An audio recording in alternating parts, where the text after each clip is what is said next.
ازيكم يا نصور، اخباركم ايه؟ زي ما انتم شايفين على الشاشه، هيدراج ميميفاي اتاجل لحد يوم 30 اكتوبر. وفي الفيديو بتاع النهارده هيبقى فيديو سريع جدا بشرح فيه الاسباب بتاعه التاجيل المعلنه والغير معلنه. بس قبل ما نبدا الفيديو ما تنساش تصلي على النبي وتنورني في جروب التليجرام عشان بينزل على اخر الاخبار اول باول قبل اليوتيوب كمان. ده غير طبعا جروب الشات، لو عندك اي مشاكل خش نورني فيه واحل لك مشاكلك اذا كان انا والادمن. طبعا لايك وسبسكرايب هنا في اليوتيوب بيدعمنا في صناعه المحتوى وبيخليه يظهر بالكواليتي اللي انت شايفها دلوقتي. النهارده ان شاء الله هشرح السبب الحقيقي لتاجيل ميميفاي.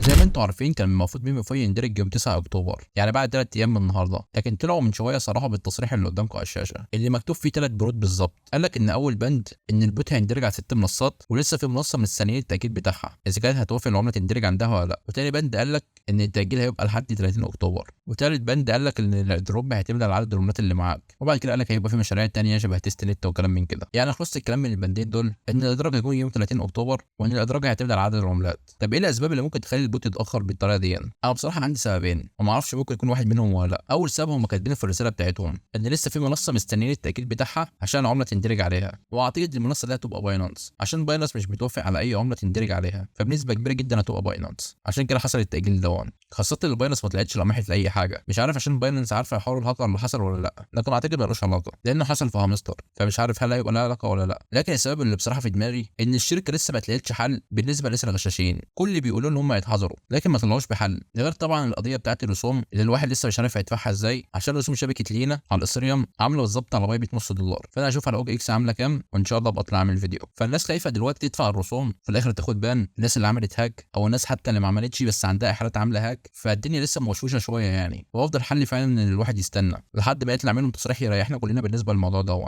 عشان هم كل اللي قالوه اللي عمل هاك هياخد بان، ما قالوش على الناس اللي ما عملتش هاك ودخل لهم احالات عامله هاك. كل اللي قالوه انا قلته في الفيديو اللي فات، قالوا لا تقلق، بس ما قالوش اي حاجه زياده عن كده. بس حوار تاجيل الادراك ده شيء جميل جدا عشان يدينا وقت برضه نجمع عملات، وفي نفس الوقت يطلع تصريحات منهم برضه توضح لنا الدنيا هتمشي ازاي. وهم برضه قالوا في الرساله بتاعتهم انك تستمر في التعدين لحد يوم الادراك، يعني ما فيش سناب شوت ولا حاجه، فعشان كده الواحد يكمل تعدين عادي. وبس كده حبيت اطلع اقول لكم الخبر ده على السريع من غير كلام كتير. يعني انا النهارده كنت هاخد اجازه ما كنتش هعمل فيديو، لكن قلت الخبر ده ما يفوتكوش. وبس كده، انا متواجد على طول في التليجرام، قاعدين كلنا في الشات بتاعنا، فيا ريت تنورنا لو عندك اي استفسارات يعني. وبس كده اشوفكم على خير الفيديو القادم.